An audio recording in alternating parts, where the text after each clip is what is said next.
윤석열 대통령은 비수도권 발전을 강조하며 이른바 지방시대를 만들겠다고 했습니다. 하지만 임기 반환점을 돈 지금 오히려 수도권 규제 빗장만 풀어줬다는 지적이 나오고 있는데요. 전국의 균형발전 시민단체가 모여 2차 공공기관 이전을 촉구하고 나섰습니다. 이지연 기자가 보도합니다. 국민 여러분, 이제는 지방시대입니다. 지방시대가 곧 기회입니다. 이제는 지방시대를 통하여 대한민국이 더욱 도약해야 합니다. 지난해 대통령 직속 지방시대위원회를 출범하며 균형발전의 중요성을 언급한 윤석열 대통령. 수도권을 제외한 지방만을 위한 5개년 종합계획을 세워 세금 감면과 보조금 확대 등 각종 혜택을 지원하기로 했습니다. 하지만 충북에 모인 전국의 균형발전 시민단체들은 이번 정부가 수도권과 비수도권 격차만 벌리고 있다고 비판했습니다.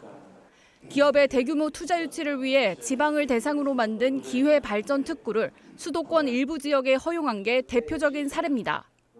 또 수도권 개발 제한 구역을 대거 해제해 지역 인구 유출과 수도권 집중을 부추기고 있다고 지적했습니다.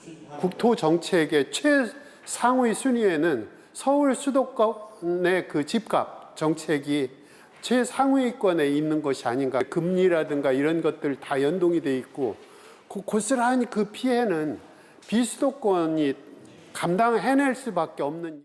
지방의 인구 소멸은 더 빨라지는 만큼 정치 구조를 아예 바꿔야 한다는 주장도 나왔습니다.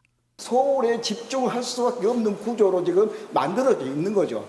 이것을 분산시켜야만이 분권운동이 되고 내각제를 한다든가 아니면 그런 상원제를 도입한다든가 이렇게 해서.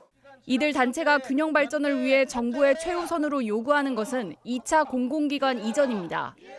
윤석열 대통령 대선 공약으로 정부의 국정과제와 국토교통부 업무 계획에 포함돼 있는데 임기 절반이 지나도록 아무것도 하지 않고 있다는 겁니다. 이들은 연내에 2차 공공기관 이전의 대상과 규모, 시기와 예산을 포함한 구체적인 로드맵을 발표해야 한다고 목소리를 높였습니다. 에 있는 공공기관을 유치해서라도 지역이 현상이라도 유지해보자.